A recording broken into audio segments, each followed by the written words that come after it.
ஐயா தொடங்கிடலாமா?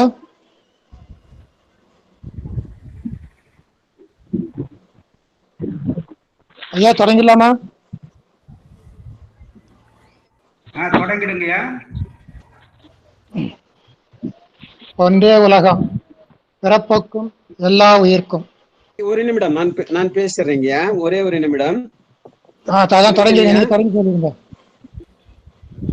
ஒன்றே உலகம், பிறப்பு ஒக்கும் எல்லா உயிர்க்கும். கர்மம் சிதையாமலோட வல்லார்க்கு உரிமம் உடைத்து இவ்வுலகு. குறள் 578.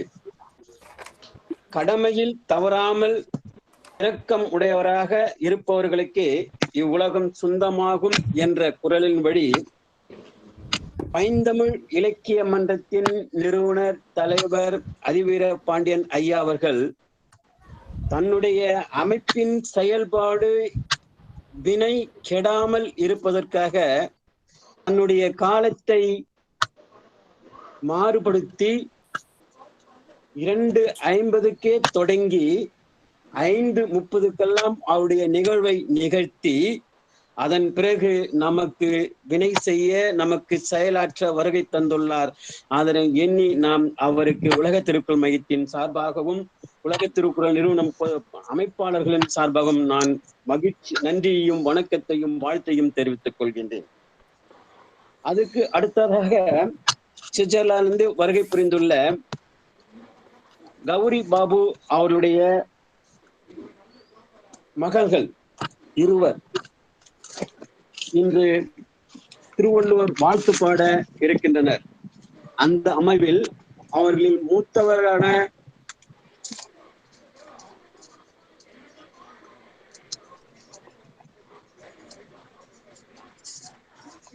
பரோடியா பூர்ணராஜன் பாபு, பூஜிதா பூர்ணராசன் பாபு அவர்கள் இன்று திருவள்ளுவர் வாழ்த்து பாட இருக்கின்றார். நாளைக்கு அரோனிதா பூர்ணராசன் பாபு அவர்கள் திருவள்ளுவர் வாழ்த்து பாட இருக்கின்றார். அந்த அமைவில் அவர்களையும் வருக வருக என்று உலக திருக்குறள் மையத்தின் பொறுப்பாளர் என்ற முறையில் நான் வரவேற்கின்றேன். இந்த ஆய்வரங்கில் இந்த ஒரு வார காலமாக அயல்நாட்டை சார்ந்தவர்களுக்கு முன்னுரிமை கொடுத்து அவர்கள் திருவள்ளுவர் வாழ்த்தையும் வரவேற்பையும் நன்றியுரையும் மாற்றி உலக திருக்குறள் மையம் என்னது என்பதை அவர் அறிந்து கொள்ளும் பொருட்டு நான் ஏற்பாடு செய்துள்ளேன். அந்த அமைவில் என்னுடைய அழைப்பை ஏற்று வருகை தந்துள்ள அனைத்து நல்லுள்ளங்களுக்கும் நான் நன்றியையும் வணக்கத்தையும் தெரிவித்துக் கொள்கின்றேன். இன்றைய நிகழ்வில் வரவேற்பை ஆற்ற இருக்கின்ற வளன் கலாநிதி வளன் ஸ்ரீனா அவர்களையும் வரவேற்று இந்த நிகழ்வினை உலக திருக்குறள் மையத்தினது தலைவர் அன்பும் மதிப்பிலும் வழங்கி மிக சிறப்பாக நடித்து தரும்படி அவரிடம் ஆய்வரங்கை ஒப்படைக்கின்றேன். நன்றி நன்றி ஐயா. ஒன்றே உலகம், பிறப்புக்கும் எல்லா உயிர்க்கும். எல்லா விளக்கும் விளக்கல்ல, சான்றோர்க்கு பொய்யா விளக்கே விளக்கு. உலக திருக்குறள் மையத்தின் சார்பில் நடைபெற்று கொண்டிருக்கின்ற காணொளி வழி திருக்குறள் கோடைக்கால சிறப்பு பயிலரங்கு 2வது அரங்கம் இப்பொழுது தொடர்ந்து நடைபெற்றுக் கொண்டிருக்கிறது. இந்த அரங்கம் திருவள்ளுவருடைய ஊழியல் சிந்தனை என்ற பொருண்மையில் நடைபெற்றுக் கொண்டிருக்கிறது. அந்த வகையில் இன்று 6வது பொழிவாக இங்கே இடம்பெற இருக்கிற இந்த அரங்கிற்கு வருகை தந்து சிறப்பித்துக் கொண்டிருக்கிற திருக்குறள் செல்வி பூசிதா பூர்ணராஜன் பாபு சுவிட்சர்லாந்து அவர்களை திருவள்ளுவர் வாழ்த்து வழங்கி நம்மையெல்லாம் மகிழ்விக்கும்படி அன்போடு வரவேற்கிறோம். எங்கள் வாழ்வும் எங்கள் வளம் மங்காத தமிழ் என்று சங்கே முழங்கு. அனைவருக்கும் வணக்கம். நான் திருவள்ளுவர் வணக்கம் பாடப் போகிறேன்.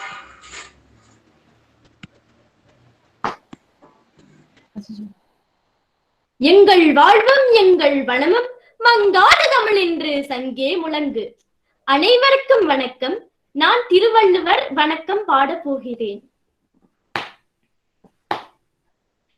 வணக்கம் வணக்கம் வள்ளுவ பெரியோய், வான்புகழ் கொண்ட வண்டமிழ் புலவோய், வணக்கம் வணக்கம் வள்ளுவ பெரியோய் வான் புகழ் கொண்ட வண்டமிழ் புலவோய் வணக்கம் வணக்கம்.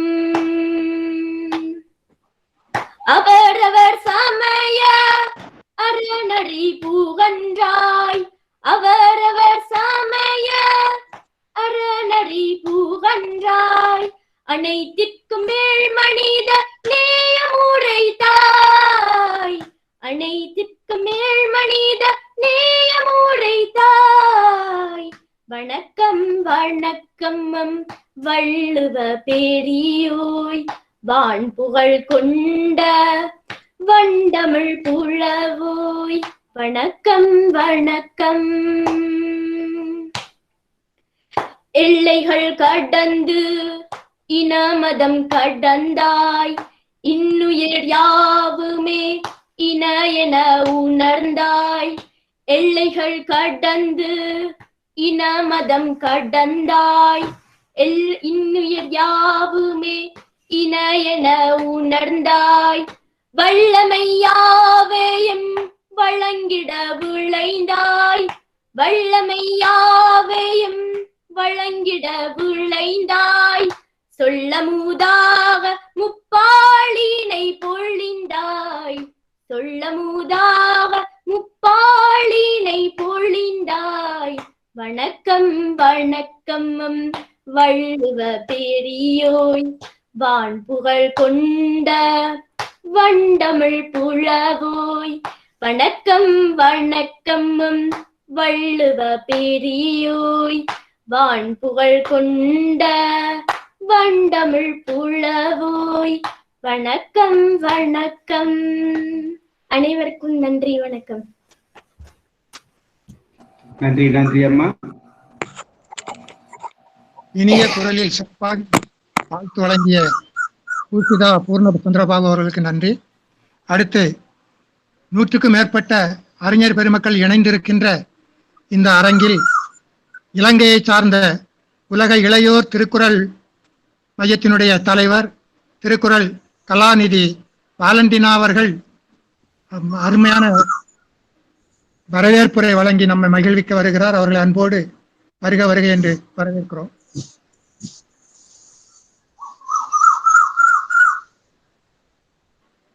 அமுதான தமிழே நீ வாழி, தமிழே வாழ்க, தாயே வாழ்க, அமிழ்தே வாழ்க, அன்பே வாழ்க, கமல கமல கனிந்த கனியே அமைந்த வாழ்வின் அழகே வாழ்க. அனைவருக்கும் என் இனிய மாலை வந்தனங்கள். வள்ளுவம் காட்டும் வாழ்வியலில் ஊழ் எனப்படுவது சங்க இலக்கியங்கள் வாயிலாகவும் இயற்கையை அடிப்படையாக கொண்டு ஆய்வுகள் கோட்பாடுகள் ரீதியாக ஓர் தெளிவினை பெறும் பொருட்டும் உலக திருக்குறள் மையத்தினால் நடத்தப்படுகின்ற நிகழ்வின் 6ஆம் நாள் பயிலரங்கில் இன்று ஐயன் வள்ளுவன் வாக்கினை கொண்டு மிக மிக சிறப்பான முறையில் உலகத்தோர்க்கு பொருந்தும் வள்ளுவ கோட்பாட்டினை செம்மையான முறையில் பகுத்துணர்ந்து எம்மையெல்லாம் நெறிப்படுத்தும் மதிப்புக்குரிய அருள் திரு திருக்குறள் தூயர் பேராசிரியர் கு மோகனராசா ஐயா அவர்களை வணங்கி வருக வருக என வரவேற்கின்றேன். சுவிட்சர்லாந்தில் இருந்து வள்ளுவ திருக்குறள் செல்வி பூஜிதா பெரிய ஒரு வேலையை பண்ணி வச்சிருக்கிறாரு. அவர் பின்னாடி ஒரு கூட்டத்தை உருவாக்குறதுக்கு இப்ப திருக்குறள் பாட்டு எழுத சொல்றாரு. நீங்க பாட்டு எழுதுறது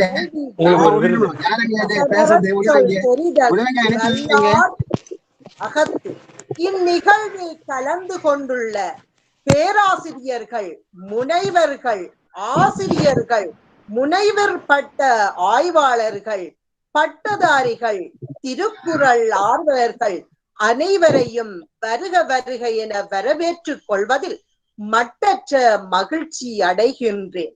மேலும் உலகின் பல்வேறு நாடுகளில் இருந்தும் இந்நிகழ்வினை மூலம் இணையத்தின் ஊடாக ஒருங்கிணைத்து கொண்டு இருக்கும் மதிப்புக்குரிய திருக்குறள் அதிவீர பாண்டியன் நிறுவனர் பைந்தமிழ் இலக்கிய பேரவை அவர்களையும், நல்லாசிரியர் ரத்னா திருக்குறள் சானா மாவண்ணா மாசிலாமணி ஐயா அவர்களையும் வாழ்த்தி வரவேற்கின்றேன். திருக்குறள் நெறிபரப்பும் பணியில் உள்ள அனைத்து உறவுகளையும் ஒன்றிணைத்து செயற்பட்டு கொண்டிருக்கும் அருட்திரு திருக்குறள் தூதர் மா சக்கரவர்த்தி ஐயா அவர்களையும் மகிழ்வோடு வரவேற்றுக் கொள்கின்றேன். ஒப்பற்ற அறநூலாம் வள்ளுவத்தினை தெளிவாக கற்றறிந்து அதன்பால் ஒழுகி வள்ளுவத்தின் நெறி பெறப்படுவோம் என உறுதி பூண்டு அனைத்து தமிழ் உறவுகளையும் வரவேற்று வாழ்த்தி வணங்கி எனது வாழ்த்துரையை நிறைவு செய்கின்றேன். வாழ்க வள்ளுவம். நன்றி, வணக்கம். நன்றி அம்மா, நன்றி. இனிய வரவேற்புரை வழங்கிய தங்களுக்கு நன்றிகளை தெரிவித்துக் கொள்கிறோம்.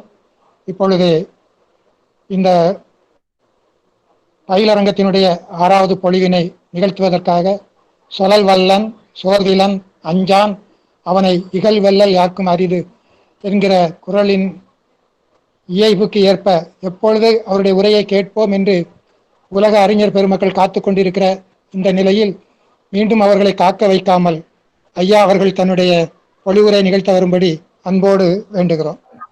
ஐயா வாங்க. ஒன்றே உலகம் பிறப்பு ஒக்கும் எல்லா உயிர்க்கும் வருகை தந்திருக்கின்ற உலகத்து சான்றோர் பெருமக்கள் அனைவரையும் உலக திருக்குறள் மையத்தின் சார்பில் வணங்கி மீண்டும் வரவேற்பதிலே ஒரு மகிழ்ச்சி கொள்ளுகின்றோம். சான்றோர் பெருமக்களே,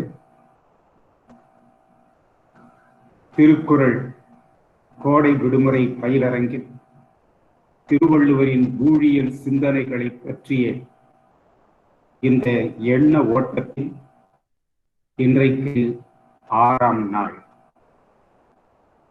திருவள்ளுவர் உள் தொடர்பான சிந்தனைகளில் மனம் பெறுகின்ற இடம் யாது என்பதும்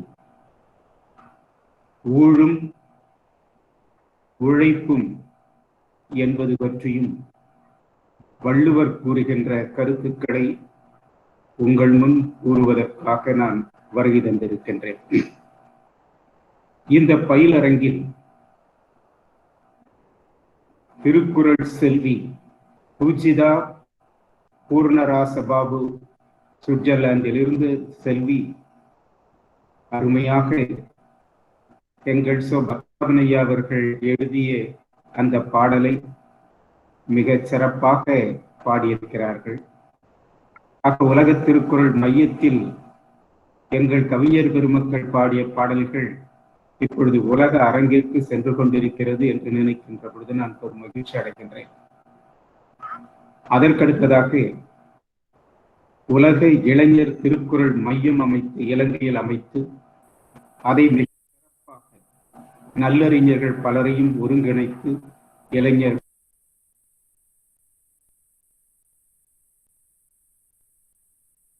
ஐயா உங்களுடைய ஒளிவாங்கியை தொட்டு வாங்க. மோகன்ராஜ் ஐயா உங்க ஒளிவாங்கியை தொடுங்க. அடுத்ததாக மீண்டும் தொடர்ந்து வாங்க. இலங்கையில் உலக திருக்குறள் உலக இளையோர் திருக்குறள் மையம் அமைத்து அதனை மிகச் சிறப்பாக நடத்தி வருகின்ற திருக்குறள் கலாநிதி வாலண்டினா அம்மையார் அவர்களுக்கு வரவேற்புரை சிறப்பாக வழங்கி இருக்கின்றார்கள். அவர்களுக்கும் நான் நன்றி தெரிவித்துக் கொள்கின்றேன். நன்றி உரை வழங்குவதற்காக எங்கள் நற்றமிழ் ஆசான் நிர்மலா சிவராஜசிங்கம் அவர்கள் சுவிட்சர்லாந்திலிருந்து வருகை தந்திருக்கின்றார்கள். எங்களோடு பல மாதங்கள் அவர்கள் பல நிகழ்ச்சிகளிலே பங்கு பெற்று சிறப்பித்து வருகிறார்கள். அந்த பெருந்தகைக்கும் நான் நன்றி தெரிவித்துக் கொள்கின்றேன். இந்த நிகழ்ச்சிகளை எல்லாம் நாங்கள் நடத்துவதற்கு உற்ற துணையாக, உறுதுணையாக, சொல்லப்போனால் நற்றுணையாக இருந்து வருகின்ற நம்முடைய பெருமதிப்பிற்குரிய திருக்குறள் அதிவீர பாண்டியன் நிறுவனர் பைந்தமிழ் இலக்கிய பேரவையினுடைய நிறுவனராக விளங்குகின்ற அந்த பெருந்தகை காலம் கருதி அவர்கள் செய்திருக்கின்ற இந்த பேருதவிக்கு நெஞ்சார்ந்த நன்றியும் வணக்கத்தையும் தெரிவித்துக் கொள்கின்றனர். இந்த நிகழ்ச்சிகளை எல்லாம் இப்பொழுது இணைப்பு தந்து நடத்தி கொண்டிருக்கின்ற கவிமாமுனி முனைவர் குப்பிச்செழியன் ஐயா அவர்களுக்கும், எல்லோரையும் ஒருங்கிணைத்து எல்லோரையும் அழைத்து யாரெல்லாம் திருவள்ளுவர் வாழ்த்து பாட வேண்டும், யாரெல்லாம் வரவேற்புரை வழங்க வேண்டும், யாரெல்லாம் நன்றி உரை வழங்க வேண்டும் என்பதை தொடர்ந்து வரையறுத்து தொடர்பு கொண்டு முறைப்படுத்தி வழங்கி வருகின்ற அருள் திருக்குறள் தூதர் மா சக்கரவர்த்தி ஐயா அவர்களுக்கும், அவரோடு இணைந்து இந்த நிகழ்ச்சிகளை பங்கு பெற்று நமக்கெல்லாம் சான்றிதழ்கள், பிற இணைப்புகள் என அனைத்து பணிகளையும் ஓராண்டு காலத்திற்கு மேலாக தொடர்ந்து நிகழ்த்தி வருகின்ற நல்லாசிரியர் ரத்னா திருக்குறள் மாசிலமணி ஐயா அவர்களுக்கும் நெஞ்சார்ந்த நன்றியும் வணக்கத்தையும் தெரிவித்துக் கொள்கின்றேன்.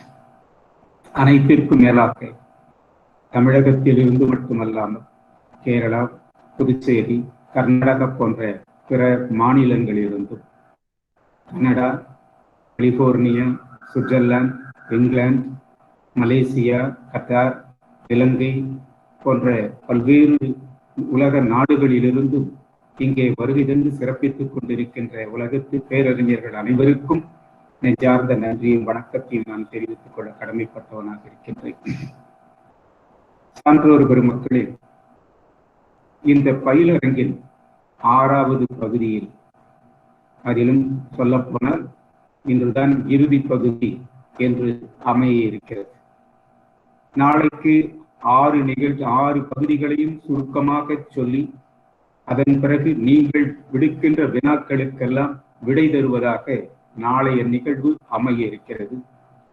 திங்கட்கிழமை அன்று ஒரு 20 நிமிடங்கள் 20 வினாக்கள் என அமைந்து அந்த வினாக்களுக்கு நீங்கள் விடை தர வேண்டிய திறனறி தேர்வு நடைபெற இருக்கின்றது. அந்த வகையில் இன்றைக்கு பயிலரங்கின் அந்த ஆய்வினுடைய கடைசி நிலையாக நாம் பார்க்க இருக்கிறோம். முதலாவது இந்த ஊழும் உள்ளமும், இது பற்றி திருவள்ளுவர் பெருந்தகை என்ன சொல்லுகிறார், அதில் குறிப்பாக ஊழ் என்ற அதிகாரத்தில் இணைப்புப்படுத்தி என்ன கூறுகிறார் என்று நாம் பார்க்க வேண்டியிருக்கிறார். இந்த 379வது குறளில் ஊழதிகாரத்தை தொடங்குகின்ற பொழுது போகூழால் தோன்றும் மடி என்று சொல்லுகிறார்.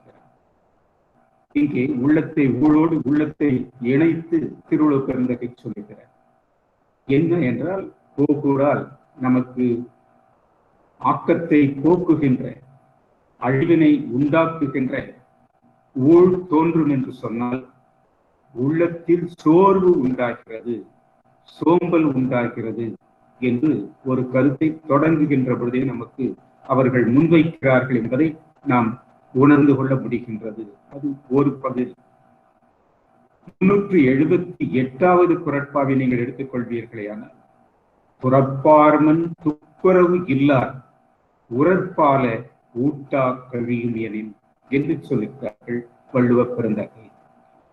அதாவது அடிப்படை நுகர்வுகள் என்று நாம் சொல்வோமானால் உணவு, உடை, உறைவிடம், இந்த மூன்றும் ஒவ்வொரு மனிதனுக்கும் அடிப்படையாக தேவையானவைகள், அடிப்படை நுகர்வுக்குரியவைகள். இந்த அடிப்படை நுகர்வு ஒன்று கூட நுகர முடியாத ஒரு நெருக்கடி நிலை ஏற்படும் என்று சொன்னார். அப்படிப்பட்ட ஒரு வாழ்க்கை நிலை ஏற்படும் என்று சொன்னால் அவர்களுடைய மனம் என்ன செய்யும் என்றால், அதாவது கொண்டு விடலாமா என்று எண்ணுமா. என்ன இது? எதற்கு திருவள்ளுவர் அவர்களை துறவு போன வைக்கிறார்? மக்களிடம் சென்றால் விருந்தோம்ப மாட்டார்களா, அவர்கள் உணவு வழங்க மாட்டார்களா என்று கூட. ஆனால் துறவு பூண்கின்றவர்களுக்கு சமுதாய மதிப்பு உண்டு. நீங்கள் ஏழையாக இருக்கின்ற பொழுது எதையும் நுகர்வதற்கான நுகர்பொருள் வாய்ப்பு இல்லாத பொழுது நமக்கு பெருமிதம் கிடைக்காது. ஆனால் இவற்றை எல்லாம் இழந்து துறவு கொண்ட பிறகு இந்த சமுதாயத்தில் துறவிகளுக்கு என்று ஒரு தனி மதிப்பு உண்டு என்று நாம் பார்க்கின்றோம். இதை திருவள்ளுவர் பல இடங்களில் சொல்வார்கள். ஒரு இடத்தில் நமக்கு சொல்லுகின்ற பொழுது, துறந்தார்க்கும் துவாதவர்க்கும் இறந்தார்க்கும் இல்வாழ்வான் என்பான் துணை. அப்ப துறக்கின்றவர்களாக இருக்கின்ற துறவிகளுக்கு இல்வாழ்க்கையில் இருக்கின்றவர்கள், குடும்பத்தில் இருக்கின்றவர்கள் உதவ வேண்டும், துணையாக இருக்க வேண்டும் என்பது ஒரு சமுதாய கட்டமைப்பாக இருக்கிறது. ஆகவே ஏழையாக இருந்து துன்பப்படுவதை விட துறவு கொள்கின்ற பொழுது சமுதாயம், குடும்பங்கள், இல்லறங்கள் அவர்களை ஏற்று அவர்களுக்கு உணவு வழங்குகின்ற ஒரு நிலைப்பாடு நமக்கு கிடைக்கிறது. இது இந்த குறட்பாவில் நாம் பார்க்க முடிகிறது. இன்னொரு குறட்பாவில் கூட சொல்வார், இன்றைக்கு பல பேர் துறவு பூணாமல் இருக்கிறார்கள். இல்லறத்தில் செம்மைப்பட்ட பிறகு, ஒரு வாழ்க்கையில் ஒரு 60 வயதை அடைந்த பிறகு எல்லோரும் துறவு பூண வேண்டும், தவம் மேற்கொள்ள வேண்டும் என்ற நெறி வகுக்கப்பட்டு இருக்கின்ற பொழுது ஏன் இவர்கள் இன்னும் துறவு பூணாமல் இருக்கிறார்கள்? ஏன் இவர்கள் இன்னும் தவம் மேற்கொள்ளாமல் இருக்கிறார்கள்? இல்லறத்தாரை பார்த்து கேட்கிறார்.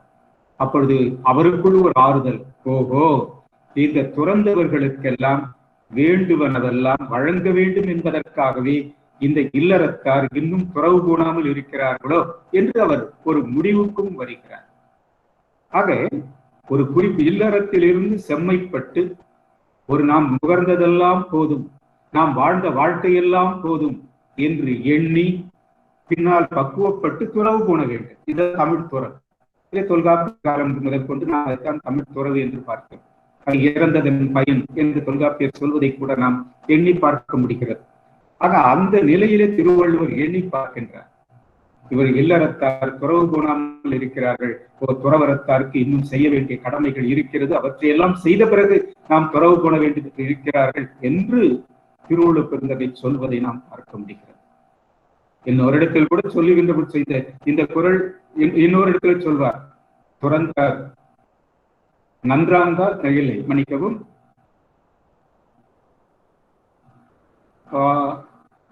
இன்னொரு இடத்தில் கேட்பார், ஏழைகளாக இருக்கின்றார்கள், அந்த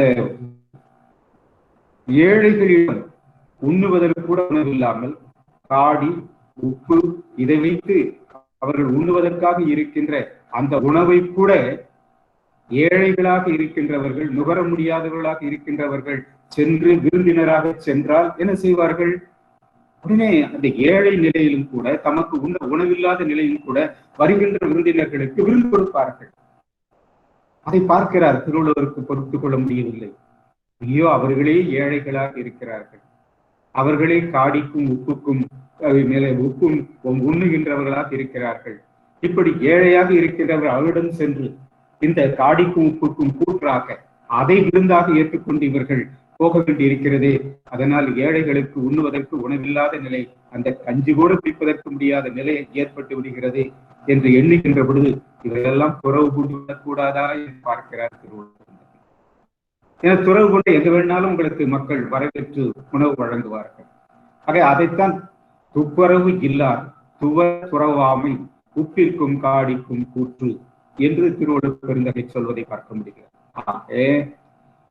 இந்த துறவு மனப்பான்மை ஏன் உண்டாக வேண்டும் என்று திருவள்ளுவர் எதிர்பார்க்கின்றார் என்றால், துறவு கொண்டால் இந்த நுகர்பொருள் வாய்ப்பு இல்லாத நிலையில் இவர்கள் துறவு கூடுவார்களேயானால் மதிப்புக்குரிய சமுதாய மதிப்பு கிடைக்கும், அவர்களுக்கு வேண்டிய உணவு, அவர்களுக்கு வேண்டிய உணை, அவருக்கு வேண்டிய உறையுள் ஆகியவற்றை சமுதாயமே தந்துவிடுமே என்று எண்ணி பார்க்கின்ற இடத்தில்தான் துறப்பார்மன் துப்புரவில்லார் உறப்பால ஊட்டா கல்வியமெனின் என்ற குறட்பாவை திருவள்ளுவர் பெருந்தகை வைத்து வைக்கிறார்.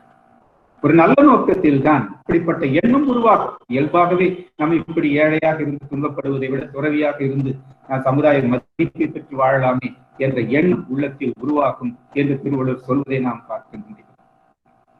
மூன்றாவதாக நாம் பார்ப்பது, நன்றாங்கால் நல்லவா காண்பார், அன்றாங்கால் அல்லல் படுவது எவன் கேட்க.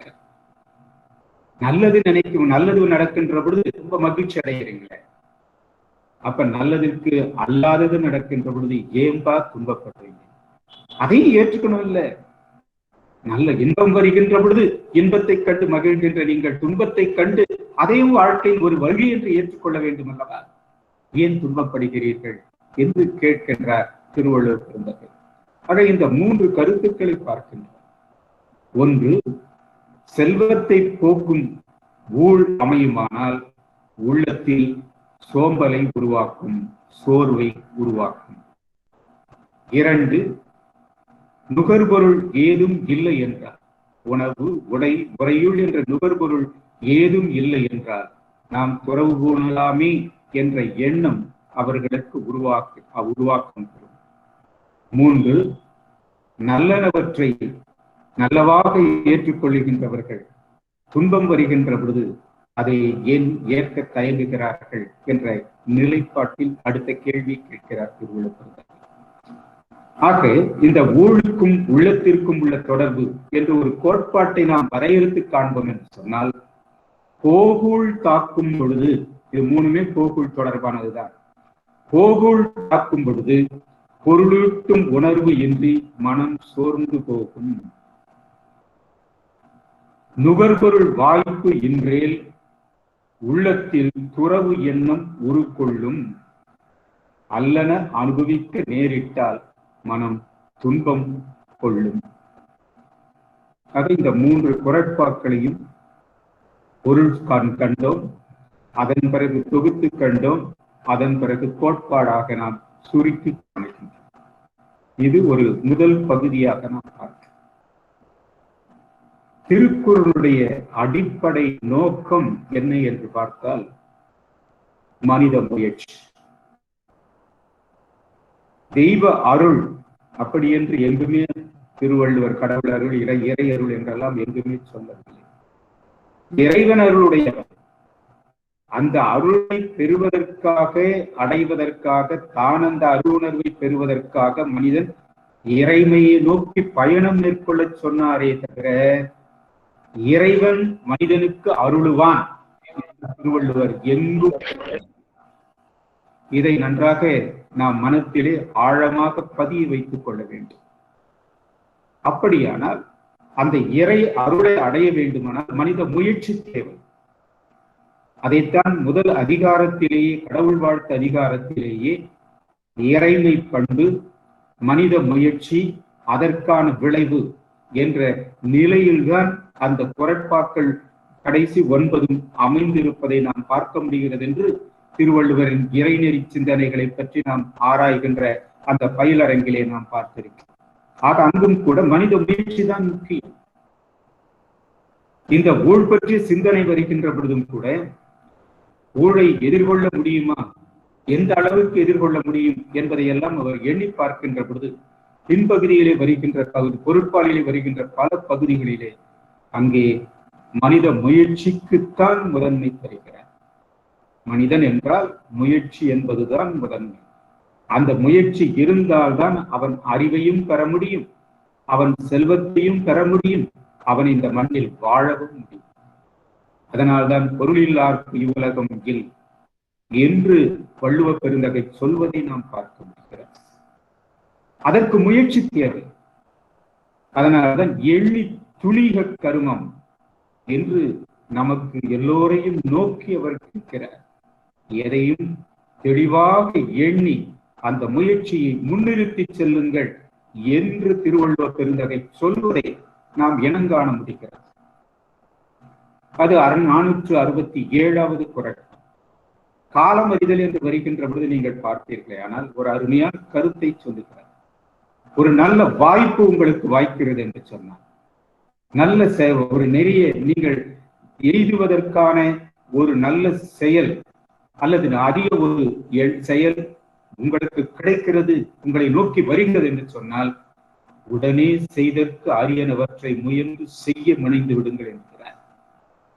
எய்தற்கு அரியது இயைதற்கால் அந்நிலையில் செய்தற்கு அரிய செயல் என்று காலம் அறிதல் என்ற அந்த அதிகாரத்திலே 489வது குறட்பாவாக திருவள்ளுவர் நமக்கு கொண்டு வந்து வைப்பதை பார்க்கிறார்.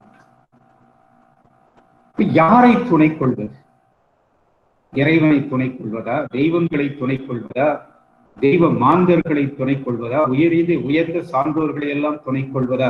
அது பெரியாரை துணைக்கோடல் என்ற அதிகாரங்கள் எல்லாம் நமக்கு சொல்வதை பார்க்க முடிகிறது. ஆனால் தனி மனிதன் என்று சொல்லுகின்ற போது அவர் தெளிவாக சொல்லுகிறார், உன்னுடைய முயற்சி, அந்த முயற்சி அடைவதற்கான உன்னுடைய அஞ்சா நிலை, மன உறுதி, அஞ்சாமை அல்லால் துணை வேண்டாம் என்கிறார். வேற துணையெல்லாம் நீ பார்க்க, முதல்ல உன்னை முன்னிறுத்திக்கொள், உன்னுடைய முயற்சியை முன்னிறுத்திக் கொண்டு நீ முன்னேறு என்றுதான் வழிகாட்டுகிறார். ஏனென்றால் பெருமைக்கும் ஏனை சிறுமைக்கும் தத்தம் கருமமே கட்டளை. கருமனா போன ஜென்மத்து பயன் என்பது அல்ல, போன ஜென்மத்தினுடைய விளைவுகள் என்பது அல்ல, நாம் செய்கின்ற செயலினுடைய முறைமை, அதுதான் கருமம். செய்கின்ற செயலுடைய முறைதான், நாம் எப்படி செய்கிறோம் என்பதை பொறுத்துத்தான் நமக்கு பெருமையும் கிடைக்கிறது, சிறுமையும் கிடைக்கிறது என்று தெளிதல் என்ற அதிகாரத்திலே திருவள்ளுவர் பெருந்தகை 505வது குறட்பாக சொல்லுகிறார். இன்னொருவனை தேர்ந்தெடுக்கின்ற பொழுது கூட அவனுடைய முயற்சியினுடைய அளவு என்ன? ஒரு செயலை கொடுத்தால் அவன் எந்த அளவிற்கு அந்த செயலை செய்து முடிப்பான், அந்த அளவில் அவனுடைய முயற்சியினுடைய அளவு என்ன என்று எண்ணி பார்த்துதான் எதை ஒப்படைக்க வேண்டும் என்று சொல்கிறார் திருவள்ளுவர். இதனால் இதனை இவன் முடிக்கும் என்றாய்வு அதனை அவன் கண் விடல் என மேலாண்மையினுடைய உயர்நிலை தத்துவத்தை திருவள்ளுவர் பெருந்தகை நமக்கு கொண்டு வந்து காட்டுகிறார். ஆக ஒருவனுடைய முயற்சியினுடைய எல்லையை அறிந்து அவன் அந்த துறையிலே பெற்றிருக்கின்ற வல்லமையை தெளிந்து அந்த தொழிலை அவனிடம் ஒப்படைக்க வேண்டும் என்று சொல்வதை நாம் பார்க்க முடிகிறோம். அதுவும் ஊக்கமுடமே என்ற அதிகாரத்திற்கு நீங்கள் வருவீர்களானால் தெளிவாக சொல்கிறார், மாந்தர்க்கும் உள்ளத்து அணையது உயர்வு. ஒரு அழகான எடுத்துக்காட்டும் காட்டுகிறார். வெள்ளத்து அணைய மலர் நீட்டம். குளக்கலை நாம் பார்க்கின்ற பொழுது அந்த வெள்ளத்தினுடைய நீட்டத்திற்கு ஏற்றார் போன்று மலரினுடைய நீட்டமும் உயர்ந்து கொண்டே செல்லும். வெள்ள நீட்டம் குறைகின்ற பொழுது மலரின் நீட்டமும் குறைந்து கொண்டே வரும். அது போன்றுதான் மனிதனுடைய உள்ளத்தினுடைய உயர்வை பொறுத்துதான், அவனுடைய உள்ளத்தை பொறுத்துதான், அதில் இருக்கின்ற ஏற்ற இறக்கங்களை பொறுத்துதான் மனித உயர்வும் மனித தாழ்வுகளும் இருக்கின்றன. அப்ப மனிதனுடைய ஏற்ற இறக்கங்களுக்கு அவனுடைய உள்ளம் அடிப்படை காரணமாகிறது, முயற்சி அடிப்படை காரணமாகிறது என்று சொல்வதை பார்க்கிறோம். அப்படி முயற்சி செய்கின்ற பொழுது எந்த எல்லையை நான் தொட்டு போவது என்று சொல்லுகின்ற பொழுது வள்ளுவர் பெருந்தகை அழகாக சொல்வார், உள்ளுவதெல்லாம் உயர் உள்ளல் என்று சொல்வார். நினை அதில் 1-2 குறைந்து போனால் கூட கவலை இல்லை, மற்றது தள்ளினும் தள்ளாமையை நேர்த்து உன்னுடைய முயற்சிக்கு உரிய வெற்றி கிடைக்கும். ஆகவே நினைப்பதை பெரிதாக நினை.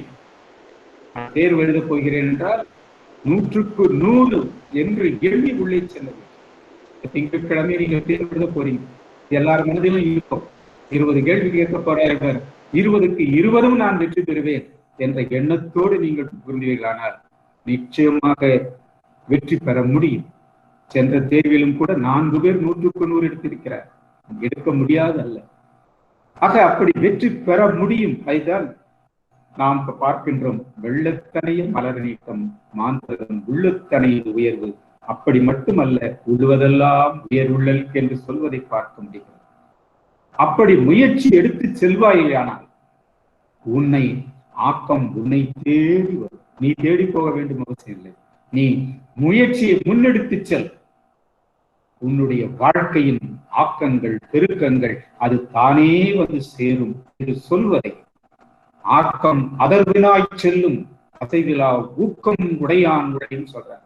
ஆக்கம் அதர்வினாய் செல்லுமா, வழிகேட்டு வருமா, ஐயோ அவன் உழைக்கின்ற உழைப்பு பெரிதாக இருக்கிறது, நான் அவனை போல் சென்று அடைய வேண்டும், அவனுக்கு சிறப்பு செய்ய வேண்டும் என்று அந்த ஆக்கம் செல்வமும் அறிவும் பெறவும் அவனை தேடி வழிகேட்டு வந்து கேட்குமா, எங்கே இருக்கிறார் அவர், எங்கே இருக்கிறார் என்று வழிகேட்டு வருமா.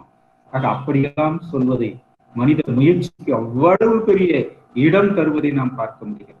வள்ளுவத்தை நீங்கள் முழுதுமே ஆராய்ந்து பார்த்தால் மனித முயற்சி முயற்சி முயற்சி என்றுதான் இருக்கும். அந்த முயற்சியினுடைய உச்சக்கட்டமாக ஒரு அதிகாரம் இருக்கிறது, ஆழ்வினை உடைமை. ஆழ்வினை வினையை ஆளும் தன்மை, அதுக்கு எந்த அளவுக்கு நாம் முயற்சியை செலுத்துகிறோம் என்பதற்கு மிகப்பெரிய நம்ம எல்லாம் அப்படியே தூக்கி நிறுத்துகின்ற அதிகாரம். எல்லா அதிகாரமும் நம்மை தூக்கி நிறுத்துவதான் அது வேறு. ஆனால் இந்த அதிகாரம் முயற்சிக்கு பேரிடம் தந்து நம்மை உச்சத்திலே கொண்டு போய் வைக்க நினைக்கின்ற அந்த உணர்வினை ஊட்டி நம்மை எழுச்சி பெற வைக்கின்ற ஒரு அதிகாரமாக இருப்பதை நாம் பார்க்க முடிகிறது. எடுக்கின்ற பொழுதே சொல்வார்கள், அருமை உடைக்கென்று அசாவாமை வேண்டும், பெருமை முயற்சி தரும். ஐயோ, இது செய்வதற்கு கடினமான செயலாயிற்றே, இதை நாம் எப்படி செய்வது என்றெல்லாம் நீங்கள் தளர்ந்து போகக்கூடாது. எந்த நிலை ஒன்றை எடுத்தாலும் உங்களுடைய முயற்சி உங்களுக்கு பெருமை தரும் என்று சொல்வதை அந்த குறட்பாவிலே பார்க்கின்றோம். பெருமை மட்டும் இருந்தால் போதுமா என்று கேட்க அடுத்த குறளிலே பதில் சொல்கிறார். 614 குறளிலே, முயற்சி திருவினையாக்கும். உங்களிடம் இருக்கின்ற முயற்சி என்பது உங்களுக்கு எல்லா வகையான செல்வங்களையும் உங்களிடம் வந்து சேர்க்கும் என்று அவர் சொல்வதை நாம் பார்க்க முடிகிறது. ஆக எல்லாவற்றுக்கும் அடிப்படை மனித முயற்சி தான். ஒருவன் வாழ்க்கையிலே வெல்லுகின்றான் என்றால் அவனுக்கு அது முயற்சி தான். அவன் எந்த நிலையில் இருந்தால், ஊனமுற்றவனாக இருந்தால், ஆணாக இருந்தால், பெண்ணாக இருந்தால், இல்லறத்தானாக இருந்தாலும், துறவரத்தானாக இருந்தாலும், அரசனாக இருந்தாலும், மேலாண்மை நிலையில் இருக்கின்றவனாக இருந்தாலும் எல்லாருக்கும் முயற்சி தான். அரசனு கூட சொல்வார், தூங்காமை, கல்வி, துணிவுடைமை இம்மூன்றும் நீங்கா நிலநாடுபவர்க்குன்னு சொல்லுவார். அந்த முயற்சி அங்கே முன்னே கொண்டு வந்து நிறுத்துவார்கள் இவ்வளவு பெருந்தார். ஆக இங்கே சொல்லுகின்ற பொழுது சொல்லுகிறார் இன்னொரு 17வது குறள் மிக முக்கியமான என்ன சொல்ல நினைக்கிறார் என்றால், யாருக்கு இந்த சமுதாயம் மதிப்பு தர வேண்டும்? ஒரு கேள்வியை எழுப்புகிறார். எப்படிப்பட்ட ஒருவனுக்கு? ஒருவன் உண்ணுகிறான், உறங்குகிறான், அதன் பிறகு உண்ணுகிறான், உறங்குகிறான், தேவை ஏற்பட்டால் பிறரிடம் பிச்சை எடுக்கிறான், அல்லது பிறரை வேண்டி கேட்கிறான், அவன் உண்ட பிறகு உறங்குகிறான், இப்படி வாழ்ந்து வாழ்ந்து வாழ்கிறான் ஒரு வாழ்க்கை என்று சொன்னால் அந்த வாழ்க்கை சீரழிந்து போகும்.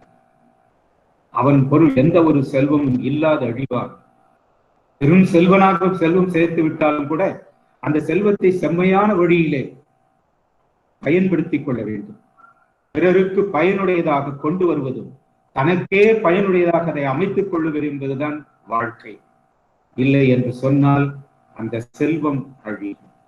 அதைத்தான் மடியுளாள் மாமுகடி என்பதை சொல்லி விடுகிறார். ஒரு பக்கம் வைப்போம். அடுத்து சொல்கிறார் பாருங்கள், அதுதான் மிக முக்கியமான. மடியிலான் தாழ் உளாள் தாமரையினாள். தாமரையினாள்னா யார் என்று நமக்கு தெரியும், லட்சுமி.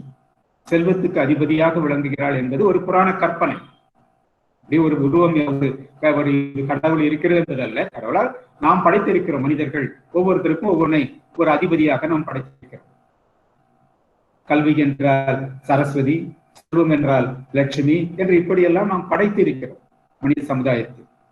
அப்படி அந்த லட்சுமியாக இருக்கின்றவர், செல்வத்துக்கு அதிபதியாக இருக்கின்ற இந்த தாமரையினாள் எங்கே இருப்பாள்? முதல்ல விருந்தோம்பல் அதிகாரத்துல ஒண்ணு படிச்சிருப்போம். நன்றாக விருந்தோம்புகின்றவனுடைய இல்லத்தில் அகனமர்ந்து செய்யாள் உரையும் சொல்லுவார். முகமலர்ச்சியோடு எவன் ஒருவன் விருந்து ஓம்புகிறானோ அவனுடைய வீட்டிலே லட்சுமியானவள் முகமலர்ச்சியோடு அகமலர்ச்சியோடு இருப்பாள், குடியிருப்பாள். அப்ப அந்த செல்வம் இடைவிடாது இருந்து கொண்டே இருக்கும் என்று காட்டுகின்ற பொழுது அந்த செல்வத்துக்கு அதிபதியான லட்சுமியை கொண்டு வந்து நிறுத்துகிறார். அந்த தாமரையினாள் திருவை கொண்டு வந்து நிறுத்துகிறார். அதே நேரத்தில் இங்கே கொண்டு வந்து அவள் எங்கே இருப்பாள் என்பதற்கு இன்னொரு விளக்கம் தர நினைக்கின்றார். இங்குதான் அந்த வைதீக சிந்தனையினுடைய ஒரு தாக்கம் நமக்கு இங்கே வருகிறது. என்ன தாக்கம் என்று சொன்னால், பிராமணர்களாகவர்கள் பிரம்மனுடைய நெற்றி பகுதியிலிருந்து முதலாக தோற்றுவிக்கப்படுகிறார்கள். ஆகவே அப்படி வருகின்ற காரணத்தினால் அவர்கள் அறிவு திறனுடையவர்களாக, மதிப்பிற்குரியவர்களாக, போற்றத்தக்கவர்களாக, தொழத்தக்கவர்களாக, தெய்வங்கள் உரைகின்ற இடத்திற்குரியவர்களாக அவர்கள் அமைகிறார்கள். அப்ப பிராமணனுடைய நெற்றி பகுதியில் தான் தெய்வங்கள் உரையும் என்கின்ற ஒரு கருத்தாக்கத்தை வைதீகம் நமக்கு முன்வைக்கிறது. ஆனால் அவர்கள் உழைக்கிறார்களா என்று சொன்னால் இல்லை. வேதம் போதுதல், ஓதுவித்தல், இரத்தல், ஈதல், வேள்வி செய்தல், செய்வித்தல், இந்த 6 வகை தொழில் தான் அவர்களுக்கு உரியது. இதைத்தான் அவர்கள் செய்வார். கடுமையான உழைப்பு என்பதெல்லாம் அங்கே இல்லை. ஆனால் உழைக்கின்றவன் யார்? அதை எண்ணி பார்க்கிறார் திருவள்ளுவர். எவன் ஒருவன் உழைக்கின்றானோ அவனுடைய காலடியில் தான் இந்த திருமகள் வாழ்வாள். உங்களுக்கு அந்த வைதிகத்தினுடைய ஒரு எதிர்நிலை சிந்தனையாக இது அமைவதை நாம் பார்க்க முடிகிறது. அவர்கள் பிராமணர்களுடைய நெற்றி பகுதியில் முதலில் தோன்றிய பெருமைக்குரியவர்களாக, அறிவில் சிறந்தவர்களாக இருக்கின்றவர்களுடைய நெற்றி பகுதியில் தெய்வங்கள் வாழும் என்று சொன்னார். வள்ளுவ பெருந்தகை மாற்றுகிறார். இல்லை, எவன் ஒருவன் தனக்காக என்று மட்டும் அல்லாமல் இந்த சமுதாயத்திற்காக என்று எவன் ஒருவன் உழைக்கின்றானோ அவன் காலடியில் தான் திருமகள் வாழ்வாள், அங்குதான் தெய்வங்கள் இருக்கும் என்று திருவள்ளுவர் பெருந்தகை ஒரு பெரிய புரட்சி செய்வதை நாம் பார்க்க முடிகிறது. மடி இலான் தாழ் விழாள் தாமரையினாள். இந்த தாழ் என்பதற்கு 2 பொருள்கள். முயற்சி என்பது ஒரு பொருள், அந்த தாழ் என்பதற்கு அடி என்று ஒரு பொருள். ஆக அந்த முயற்சியில் அவள் இருக்கிறாள் என்று கொண்டாலும் சரி, அவனுடைய அடிப்பகுதியிலே அவள் வாழ்கிறாள் என்று கொண்டாலும் சரி, அவனுடைய கால் பகுதியில் தான் லட்சுமி இருப்பாள், அங்குதான் செல்வம் இருக்கும், அங்குதான் எல்லா பயனும் கிடைக்கும் என்று சொல்வதை நாம் பார்க்க முடியும். அதனால்தான் உழவு என்ற அதிகாரத்தை ஒரு புரட்சிகரமான அதிகாரமாக மாற்றுகிறார் திருவள்ளுவர். உழவு என்று சொன்னாலே அதை பெரிய மேட்டுக்குடி மக்களாக இருக்கின்றவர்கள் நினைத்து கூட பார்க்கக்கூடாது, அதை செய்யக்கூட கூடாது, அதை செய்ய வேண்டும் என்ற நினைப்பு கூட அவர்கள் இருக்கக்கூடாது. ஏனென்றால் அது ஒரு கேவலமான தொழில். உழவு என்பது ஒரு கேவலமான தொழில்.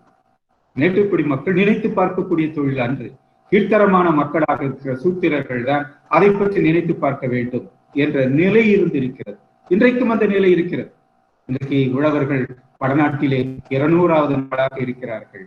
யார் மதித்தார்கள்? யார் போய் பார்த்தார்கள்? ஏனென்றால் அவர்கள் இழிவுக்குரியவர்கள்.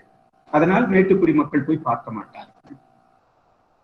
ஆனால் திருவள்ளுவர் பெருந்தகை மாற்றி அமைத்து புரட்சி செய்கிறார்.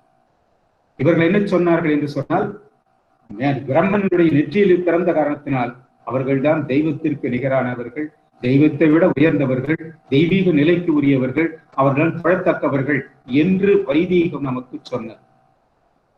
இதைத்தான் நமக்கு வேதங்கள் சொன்னன, உபநிடதங்கள் சொன்னன, மனுஸ்மிருதி சொன்னன, எல்லாம் நமக்கு அதைத்தான் எடுத்து உரைத்தன.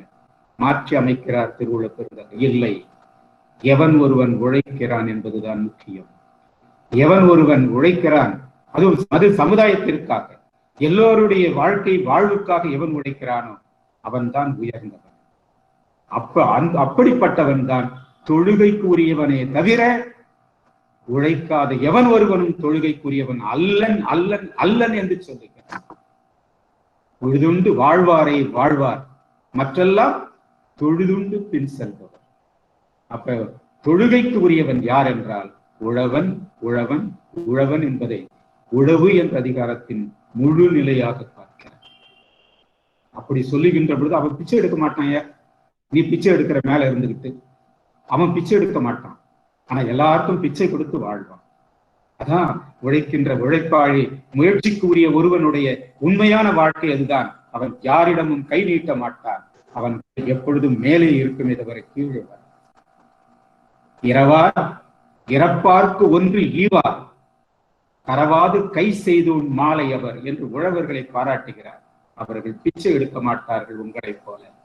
அவர்கள் எல்லோருக்கும் கொடுத்து வாழ்கின்ற உயர்ந்த நெறிக்குரியவர்கள் உழவர்கள் என்று உழவர் சமுதாயத்தை உச்சத்தில் வைத்து தொழுவதற்குரிய சமுதாயமாக மாற்றி அமைத்தார். காரணம் உழைப்பு உழைப்பு உழைப்பு, முயற்சி முயற்சி முயற்சி என்ற நிலையில்தான் உழவர்களை உயர்த்தி பார்ப்பதை நாம் பார்க்க முடிகிறது. ஆக அந்த குரட்பா என்பது ஒரு புரட்சிகரமான குரட்பா மட்டுமல்ல, உழவு என்ற அதிகாரமே ஒரு புரட்சிக்குரிய அதிகாரம். அது இன்றைய வாழ்நாள் நடைமுறை நிலையிலே நீங்கள் எண்ணி பார்ப்பீர்களால் அதனுடைய உண்மையான பொருள் உங்களுக்கு புரியும். அடுத்ததாக நாம் பார்க்கின்ற பொழுது இன்னொரு கருத்து, என வடவருடைய கருத்து என்பது அவர்கள் கற்பித்து உரைத்த கருத்து எல்லாம் அவர்களுக்காகவே, அவர்கள் வாழ்க்கைக்காகவே படைக்கப்பட்டதை தவிர மனித சமுதாயத்துக்காக படைக்கப்பட்ட தத்துவங்கள் இல்லை. அதனால்தான் அவர்கள் அதுக்கு ஏற்ற மாதிரி கருத்துக்களை எல்லாம் திணித்து திணித்து பிடித்து அது ஏற்ற தாழ்வுகள் தந்து அவர்கள் சொல்லிவிட்டு சென்றார்கள். தப்பில்லை, அவர்கள் தங்களை உயர்த்திக் கொள்வது தப்பில்லை. ஆனால் தங்களை உயர்த்திக் கொள்ள வேண்டும் என்பதற்காக மற்றவர்களை தாழ்த்துவதுதானே தப்பு. அதைத்தானே நாம் தவறு என்று நாம் சொல்லுவோம். இப்ப உதாரணத்திற்கு ஒன்று சொல்வோம் என்று சொன்னால், ஒருவன் ஊனமாக பிறக்கின்றான், மாற்றுத்திறனாளியாக, பார்வையற்று பிறக்கலாம், கை காலற்று பிறக்கலாம், ஏதோ ஒரு வகை ஊமையாக கூட பிறக்கலாம். ஏதோ ஒரு வகையில் அவன் பிறக்கிறான். அதற்கெல்லாம் அவனல்ல காரணம். விந்துக்கள் ஒன்றோடு ஒன்று சேருகின்ற பொழுது ஏற்படுகின்ற வினை மாற்றங்கள், அல்லது உடலுக்குள் சென்று வளர்கின்ற பொழுது ஏற்படுகின்ற ஏதோ குறைபாடு, வெளியே வருகின்ற பொழுது ஏற்படுகின்ற குறைபாடு, அல்லது பிறந்த பிறகு ஏற்படுகின்ற குறைபாடு, ஏதோ ஒரு குறைபாட்டால் ஒரு குழந்தை ஊனமாக பிறக்கிறது என்றால் என்ன காரணம்? அவங்க விடை சொன்னார்கள். என்ன காரணம் தெரியுங்களா? அற்புதமான காரணம். உலகத்தில் இவ்வளவு பெரிய தத்துவத்தை எப்படியெல்லாம் சொன்னார்கள் என்று நமக்கு புரியவில்லை. ஏனென்றால் ஒருவன் ஊனமுற்றவனாக பிறக்கின்றான் என்றால் என்ன காரணம்? வைதீகம் சொன்னது அவன் போன பிறப்பில் செய்த பாவம். நல்லா நினைச்சு பாருங்க. அவன் போன பிறப்பில் செய்த பாவம் சொன்னாக்கா இன்னைக்கு என்ன நினைவுல நீங்க பார்ப்பீங்க? ஒரு ஊனமுற்று ஒருவரை பார்த்தால், மாற்றுத்திறனாளி ஒருவரை பார்த்தா நீங்க என்ன நினைப்பீங்க? இது எந்த போன ஜென்மத்துல என்ன பாவம் செய்ததோ அப்படின்னு நம்ம ஒதுங்கி போகின்ற நிலைக்குத்தான் அந்த தத்துவம் இருந்தது. சரியா? அவர்கள் பாவம் செய்யவில்லை அப்படின்னாக்க அவங்க அப்பா அம்மா செய்திருப்பாங்க. பாப்பா என்ன பாவம்? அவங்க அப்பா அம்மாவோட பாவம் செய்திருப்பாங்க.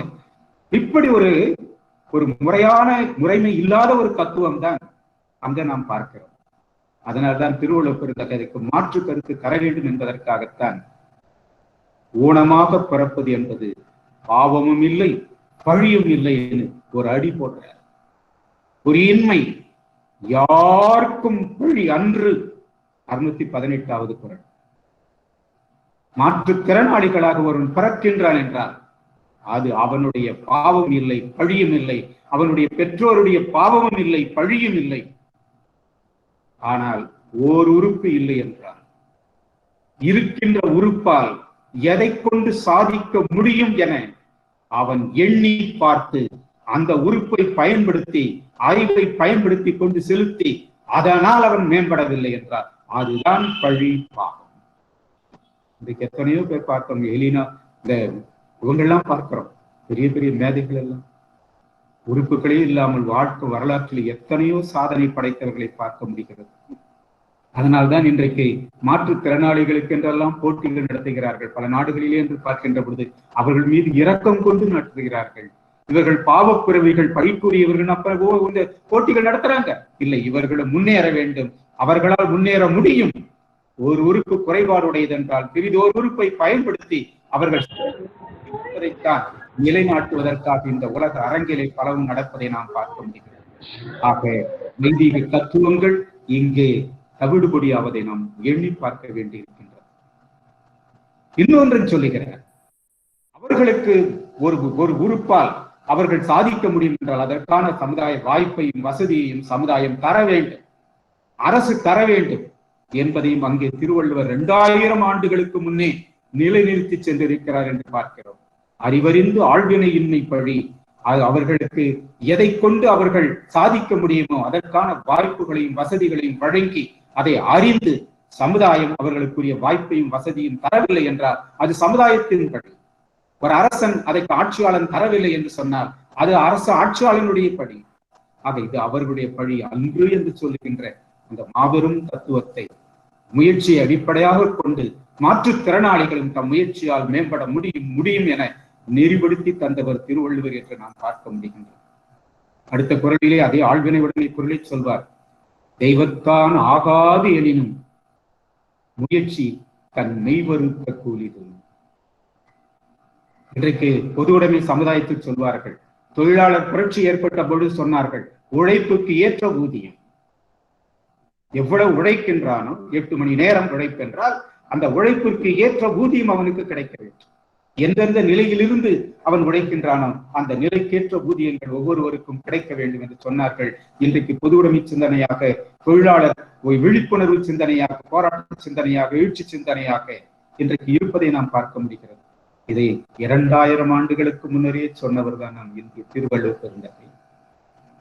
தெய்வத்தான் ஆகாதெனினும் நீ நம்புகின்ற தெய்வம் உனக்கு துணையாக குறிப்பிட்ட நேரத்தில் வரவில்லை என்று சொன்னாலும் கூட, உன் முயற்சியை நீ மேற்கொள்ளுகின்ற பொழுது அது துணை நிற்கவில்லை என்று சொன்னாலும் கூட, நீ உழைக்கின்ற உழைப்பிற்கு ஏற்ற ஊதியம் உனக்கு கிடைத்தே தீரும், உன்னுடைய முயற்சிக்கு ஏற்ற பலன் கிடைத்தே தீரும் என்று மிக அழகாக சொல்லுகிறார். தெய்வத்தான் ஆகாது எனினும் முயற்சி தன் மெய்வருத்த கூலி தரும். இதெல்லாம் நினைச்சு பார்க்க முடியாதுங்க. பொது உடைமை சமுதாய அமைப்பில் இன்றைக்கு எவையெல்லாம் சொல்லப்படுகின்றனவோ அந்த தத்துவத்தை எல்லாம் 2000 ஆண்டுகளுக்கு முன்பே தமிழன் இந்த உலகத்திற்கு தந்தான். ஆனால் எல்லாவற்றையும் மறைத்து விட்டார்கள். இப்பொழுதுதான் கொஞ்சம் கொஞ்சமாக உலகிற்கு எல்லாம் தெரிய வருகின்ற பொழுது, இவ்வளவு தமிழன் இவ்வளவு ஆற்றலும் அறிவும் படைத்தவனாக வாழ்ந்திருக்கின்றானே, இன்றைக்கு அடிமையாக இருக்கின்றானே என்று எண்ணி பார்க்கின்ற இந்த நிலை உலகம் முழுதும் விழிப்புணர்வோடு பார்க்கிறார்கள், எழுச்சி பெற்றுக் கொண்டிருக்கின்றார்கள் என்ற நிலையை நாம் காணுகிறோம். எனக்கு உலகத்து தமிழர்கள் இன்றைக்கு விழிப்புணர்வோடு தம் தமிழை முன்னிறுத்தி, தமிழ் மொழியை முன்னிறுத்தி, தமிழ் பண்பாட்டை முன்னிறுத்தி வீறு நடை போடுகின்ற பொழுது நாமும் அவர்களோடு கலந்து கொள்கிறோம் என்ற பெருமிதம் நமக்கு கிடைக்கின்றது. கடைசியாக அந்த குரட்பாவிலே, அந்த அதிகாரத்திலே முடிகின்ற குரல் மற்ற கூட மடுத்த வாயெல்லாம் பகடன்னான் உற்ற இடுக்கண் இடர்பாடு உடைத்து என்றெல்லாம் திருவள்ளுவர் சொல்வார். அதே போன்று வெள்ளத்தனைய இடும்பை அறிவுடையான் உள்ளத்தின் உள்ள கெடும் என்று சொல்வதை கூட நாம் பார்க்க முடிகிறது. எண்ணியாங்கு இதுவை எண்ணியார் திண்ணியராக பெறும் துன்பம் புறவரினும் செய்க துணிவாற்று இன்பம் பயக்கும்பனை. எத்தனை துன்பங்கள் வந்தால் துணிந்து நின்று நீ வினை, அந்த வினைகள் துன்பங்கள் எல்லாம் உன்னை விட்டு பறந்தோடிவிடும் என்று சொல்வதை எல்லாம் பார்க்கிறோம். ஆக முயற்சி முயற்சி முயற்சி. ஒன்று நான் சொல்வதென்றால் தவறாக எண்ணிக்கொள்ளக்கூடாது. நான் ஆய்விலே அடியெடுத்து வைக்கின்ற பொழுது ஒரு திட்ட வரைவினை வைத்துக் கொண்டேன். 1973 சென்னை பல்கலைக்கழகத்திலே நான் திருக்குறள் ஆய்வு பகுதியினுடைய ஆராய்ச்சி துணைவராக செல்லுகின்ற பொழுது ஒரு மற்ற வரைவை எடுத்துக்கொண்டேன். நான் எந்த ஒரு ஆய்வை வழங்கினாலும், ஆய்வை பேசினாலும் சரி, ஆய்வை எழுதினாலும் சரி, ஒரு புதிய ஆராய்ச்சி முடிவு இல்லாமல் நான் கட்டுரை வழங்கவே மாட்டேன், நான் ஆய்வுரையில் எங்கும் பேசவே மாட்டேன் என்ற ஒரு முடிவு எடுத்தேன்.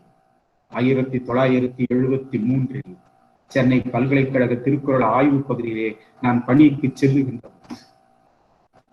எனக்கு பெரும் துணையாக இருந்த பெருந்தகை பேராசிரியர் சஞ்சீவி அவர்கள் தமிழ்துறை தலைவராக இருந்து என்னை தந்தையாக இருந்து வளர்த்து விட்டார்கள். நாங்கள் எல்லாம் கலப்பு மனம் செய்து காதலனம் செய்து அடி உதைப்பட்டு வழக்கு மன்றத்திற்கு சென்று வந்தவர்கள் என்பதை உணர்ந்தவர்கள் வேலை தந்தார்கள். அப்பொழுதுதான் நான் எடுத்த உறுதி, எந்த ஒன்றாக இருந்தாலும் புதியதொரு ஆராய்ச்சி முடிவை தராது, எதையும் பேச மாட்டேன், எதையும் எழுத மாட்டேன் என்ற முடிவெடுத்த காரணத்தினால்தான் இன்றைக்கு 1000ற்கு மேற்பட்ட ஆராய்ச்சி புதிய முடிவுகள் தந்த முதல் தமிழன். வரலாற்றிலேயே 2000 ஆண்டு கால வரலாற்றில் முதல் தமிழன் என்கின்ற இடத்தை நான் பெற முடிந்தது என்றால் என்னுடைய உள்ளத்தின் முயற்சி தான், அதனுடைய உழைப்பு தான் இவ்வளவு பெரிய உச்சத்தில் என்னை கொண்டு வந்து வைத்திருக்கிறது. உங்களோடு நான் தொடர்பு கொள்ளுகின்ற ஒரு நல்ல வாய்ப்பை எனக்கு உருவாக்கி தந்திருக்கிறது. அடுத்த ஒரே ஒரு குறள் சொல்லி நான் முடிக்க வேண்டும். இதுதான் மிக முக்கியமான குறள். ஊழ் என்ற அதிகாரத்தோடு நமக்கு தொடர்புடைய குறள் என்று நாம் பார்க்கிறோம். ஊழையும் உட்பக்கம் காண்பர் விளைவின்றி தாழாது உணர்ச்சுவர். மனச்சோர்வு இல்லாமல், காலத்தை தாழ்த்தாமல், மிக விரைவாக செயற்பாட்டோடு முயற்சியோடு எவன் ஒருவன் முன்னேறுகிறானோ அவன் ஊழையும் உட்பக்கம் காண்பான். இந்த உட்பக்கம்னா என்ன? ரொம்ப நம்ம எண்ணி பார்க்கணும். சில பேர் வென்று விடுவார், ஊழை கூட வென்று விடுவான் அப்படின்றாங்க. இல்ல, அங்க ஏதோ கொஞ்சம் குறைபாடு இருக்கு. ஊழை யாராலும் வெல்ல முடியாது என முதலில் சொல்லிட்டார். ஊழின் பெருவலி யாவுளன்னு கேட்டார். ஆனால் என்ன செய்யலாம்? அயராது தொடர்ந்து நடைபெறுகின்ற விடாமுயற்சி இருக்குமானால் அதுக்கு ஒரு சான்று வருடத்தில் காட்டுவார். மடுத்த வாயெல்லாம் பகடு அண்ணான் என்று சொல்வார். பகடு வண்டி, எருமை மாடு வண்டி வண்டி இழுத்துக்கிட்டு போகுது. மேடு வரும், பள்ளம் வரும், மேடு வரும், பள்ளம் வரும், மேடு வரும், பள்ளம் வரும், மேடு வரும். அதுக்கு ஏற்ற மாதிரி அந்த இழுத்துட்டு போகும்பொழுது தளராது, அப்படி ஏறி இறங்கி அது போகும். எதை கண்டும் அது தளராது. எவ்வளவு உயரமாக இருந்தாலும் தன்னுடைய முயற்சியால் எவ்வளவு தூரத்தில் நாம் ஏற முடியுமோ அவ்வளவு ஏறக்கும் உரத்து ஏறி, எவ்வளவு இறங்க வேண்டுமோ இறங்கி ஏறி எப்படி ஒரு அந்த வண்டி இழுத்து செல்லுகின்ற மாடு தன்னை இயக்கிக் கொண்டு செல்லுகிறதோ அதுபோன்று ஊழ் என்ற ஒன்று தடையாக வந்து நிற்பதற்கான வாய்ப்பு உண்டு. ஒன்றை முடிக்கின்ற பொழுது இன்னொரு ஊழ் வந்து நிற்கும். ஒரு ஊழை முடித்தோம் என்று சொன்னால் இன்னொரு ஊழ் வந்து நிற்கும். இப்ப முதலாளி முடித்தோம் கொரோனாவுக்கு, ஐயோ பரவாயில்லை என்று மூச்சு விடுகின்ற பொழுது 2வது அலை வந்தது. நாம் 2வது அலை மூச்சு முடிக்கிறதுக்குள்ள 3வது அலை வரும் போது தெரியும். இதுக்கிடையே கரும்பூஞ்சி என்று ஒன்று வருது, மஞ்சள் பூஞ்சி என்ற ஒன்று வருது, வெள்ளப்பூஞ்சி என்ற வருது, எத்தனையோ வருகிறது. ஆனால் இதையெல்லாம் தாண்டி செல்லக்கூடிய வெற்றி பெறக்கூடியவன் தான் மனிதன் என்பதை இப்பொழுது நிலைநாட்டிக் கொண்டிருக்கிற உலகில். ஆகவே ஊழை நாம் அழித்து விட முடியாது. ஊழை ஒரு பகுதியை நாம் புறந்தள்ளி விட்டு செல்ல முடியும். அடுத்த பகுதி வரும். நாம் வெற்றி கண்டு கொண்டு போவது என்பது ஒரு பகுதி பின்னால் தள்ளிவிட்டு நாம் முன்னேறுவோம், அல்லது ஊழை தலைதாழ்த்த வைத்து நாம் முன்னேறுவோம். ஆனால் அதற்கு முன் இன்னொன்று வந்து நிற்கும். மற்றொன்று சூழினும் தான் முந்துரும் எவ்வளவு அழகாக சொன்னாருங்க. ஒன்றை ஒன்று நீ வெற்றி கண்டு போக போக போக போக நீ இன்னொன்று முன்னே வந்து நிற்கும். அதையும் வெற்றி கண்டு போய்கொண்டே இருக்க வேண்டும். இதுதான் வாழ்க்கை போராட்டம். ஆகவே ஊழை வென்றுவிட முடியாது. அவ்வப்பொழுது அதன் ஒரு பகுதியில் நாம் அடியெடுத்து அதை புறங்காண செய்து கொண்டே போகலாம். இதுதான் வாழ்க்கை. அதைத்தான் அழகாக சொன்னார். அங்கே சொன்னார், ஊழின் பெருவழி யாவுல மற்றொன்று சூழினும் தான் முந்துரும். நீ வேறொன்று நினைத்தாலும் கூட இன்னொன்று வந்து முன்னே நிற்கும். நீ அதை வென்று போனா இன்னொன்று வந்து நிற்கும். முயற்சி இருந்தால் ஒவ்வொன்றாக வென்று கொண்டே வரலாம். இதை கூட நம் பல சான்றுகளோடு முன்னே நான் சொல்லி இருப்பதை கூட நீங்கள் பார்க்க முடியும். இவன் கொலைகார குடும்பத்தை பாட்டனுக்கு பிறந்தவன், கொலைகார அப்பனுக்கு பிறந்தவன் என்று சொல்லி இவன் வாழ்கின்ற காலகட்டத்தில் எல்லோருக்கும் வாரி கொடுத்து வள்ளலாகுகின்ற பொழுது இவரை பேசுவார்கள், வள்ளல் குடும்பம் என்று பேசுவார்கள். அது பரவாயில்லை, அவன் அப்பனும் பாட்டனும் கொலைகாரனாக இவர் எல்லாருக்கும் கொடுத்து வாழ்கின்றவர்களாக வாழ்கிறவர்கள் ஒப்பிட்டு பார்ப்பான். அதன் பிறகு இவன் கொடுக்க கொடுக்க கொடுக்க கொடுக்க அவன் பாட்டன் அப்பன் பற்றிய சிந்தனைகள் சமுதாயத்தில் மாறி இவனை பற்றிய சிந்தனை மட்டும் மேலோக்கி நிற்கும். எப்படி ஆறு பெருக்கெடுத்து வருகின்ற பொழுது நாணல் தலை சாய்ந்து போகிறது, அதுபோன்று நம்முடைய முயற்சி பெருக்கெடுத்து ஓடுகின்ற பொழுது இந்த ஊழ் தலை சாய்ந்து போகும். நம் முயற்சி மறுபடியும் குன்றி போகும் பொழுது இந்த முயற்சி ஊழ் தலை தூக்கி நிற்கும். மீண்டும் முயற்சித்து நாம் வெற்றி காண்பதற்காக முயல்கின்ற பொழுது அந்த ஊழ் தலை தாழும். இப்படித்தான் வாழ்க்கை. ஆக ஊழை வெல்ல முடியாது, அதை புறங்காண முடியும், தலைதாழ வைக்க முடியும். அப்படியே தலைதாழ்ந்து அப்படியே போக நினைத்தால் என்னாகும்? ஒரு காலகட்டத்தில் அந்த தலைதாழ்ந்து இருக்கின்ற வெள்ளம் பெருக்கெடுத்துக் கொண்டே இருக்கிறது, அந்த நாணல் தலைதாழ்ந்து கொண்டே இருக்கிறது என்று சொன்னால் ஒரு காலகட்டத்திலே அந்த பகுதி நிலப்பகுதியில் இருந்த நாணல் பிடுங்கி எரியப்பட்டு விடும். அங்குதான் ஊழை வெள்ளம். நன்றாக நினைவித்துக் கொள்ளுங்கள். இதுவரையிலும் வாழ்க்கை போராட்டம் தான். ஒவ்வொன்றாக முன்னின்று கொண்டே இருக்கும், ஒவ்வொன்றாக நாம் வென்று கொண்டே செல்ல வேண்டும். இது எல்லோருடைய வாழ்க்கையிலும், கல்வி வாழ்க்கையிலும் சரி, அரசின் பணி செய்கின்ற வாழ்க்கையிலும் சரி, நாம் முயற்சிக்கின்ற தனி மனித வாழ்க்கையிலும் சரி, எதுவாக இருந்தாலும் முயற்சி முயற்சி முயற்சின்னு போயிட்டே இருக்கணும். இப்ப கொரோனா காலம், ஐயோ கொரோனாவாயிட்டு நம்ம வீட்டுல வள்ளூர் கோட்டத்துல கலைஞர் ஒப்படைத்தாரு, 20 ஆண்டுகள் ஆயிற்று, முறையாக சனிக்கிழமை தோறும் 1000 ஆய்வரங்கள் நடத்தி வெற்றி கொண்டோமே, இப்பொழுது அதற்கு வாய்ப்பில்லைன்னு சொல்லி நாங்க விழுந்து உட்கார்ந்துட்டு இருந்தா உங்களை எல்லாம் நாங்கள் சந்திக்கின்ற பேர் எங்களுக்கு கிடைத்திருக்க. என்ன செய்வது என்று நினைத்து இந்த கொரோனா காலத்திலும் கூட நாம் எல்லாம் சந்திக்கின்ற அளவிற்கு ஒரு வாய்ப்பினை உண்டாக்கி கொரோனா காலத்திலே ஏறத்தாழ 140க்கும் மேற்பட்ட நிகழ்ச்சிகளை ஓராண்டில் நடத்தியிருக்கிறோம் என்று சொன்னார். அதுதான் முயற்சி. நாம் புறங்காணுகின்ற ஒரு பெரும் முயற்சியாக அதனை நாம் காணுகின்றோம். ஆக அப்படிப்பட்ட முயற்சி நமக்கு வாய்க்க வேண்டும். ஊழை புறங்காண செய்து கொண்டே செல்வோம். ஒரு கட்டத்தில் அன்னை தெரேசா போன்று, மகாத்மா காந்தியை போன்று, ஆபிரகாம் லிங்கனை போன்று பல சான்றோர் பெருமக்கள், வரலாறு படைத்த சான்றோர் பெருமக்கள், வானத்திலே பறந்த இரட்டையர்களை போன்று எப்படியோ நாம் வரலாறாக்கினீர்கள். நம்முடைய பெருந்தகை அப்துல் கலாம் அவர்கள் சொல்வார்கள், பிறப்பு என்பது ஒரு நிகழ்ச்சி, இறப்பு என்பது வரலாறு. நாம் எல்லாம் வரலாறு படைப்பதற்காக பிறந்தவர்கள் என்பதை மனதிலே வைத்துக் கொள்ளுங்கள். நம்முடைய ஊழதிகாரம், வள்ளுவர் படைத்த ஊழதிகாரம், நீ சோர்ந்து போகாதே. ஊழ் என்பது இது வெல்ல முடியாது அல்ல, படிப்படியாக வென்று முன்னேறிக் கொண்டே செல்வதற்கான, தடைகளை எல்லாம் வென்று செல்வதற்கான ஒரு வாய்ப்பினை நமக்கு படிப்பினையாக வழங்குவதற்காக கோகுளையும் பிரித்து காட்டி, ஆகுள் வந்தால் பரவார் மகிழ்ச்சி அடை, கோகுள் வந்தால் துன்பப்படாதே, முன்னேறு முன்னேறு முன்னேறு என்று முன்னேறுவதற்காக படைக்கப்பட்டதுதான் வள்ளுவம்.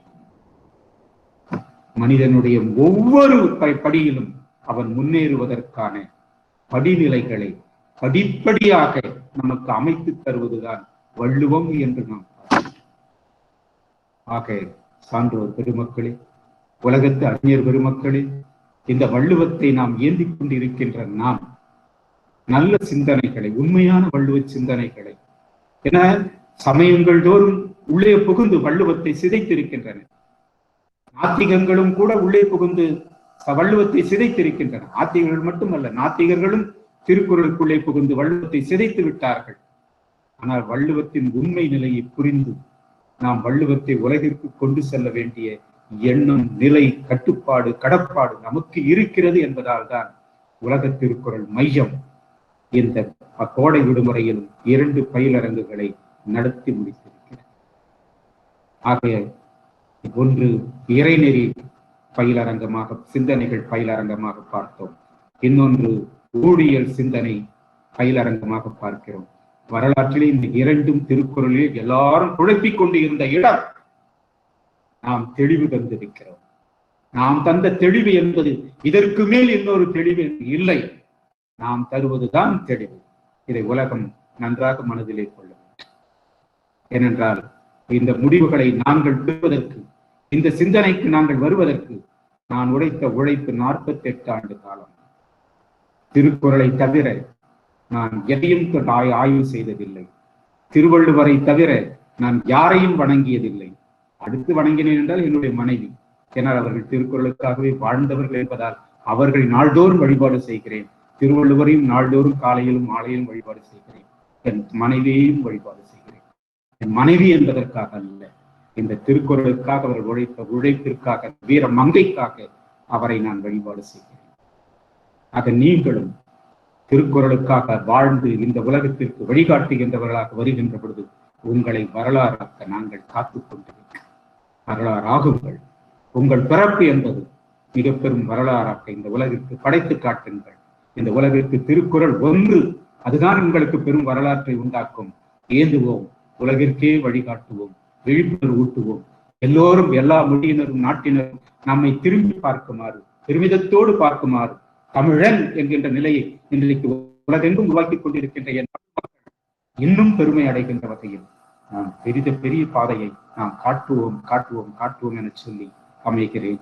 நன்றி, வணக்கம். நன்றி, நன்றி ஐயா. திருக்குறளில் இப்படியெல்லாம் விளக்கம் தர முடியுமா அப்படின்னு கேட்டா, இல்ல இன்னும் இருக்கிறது என்று சொல்லி நாளுக்கு நாள் மெருகேறி ஆழங்கால் பட்டு அற்புதமான ஆய்வை தந்து ஒரு தெளிவை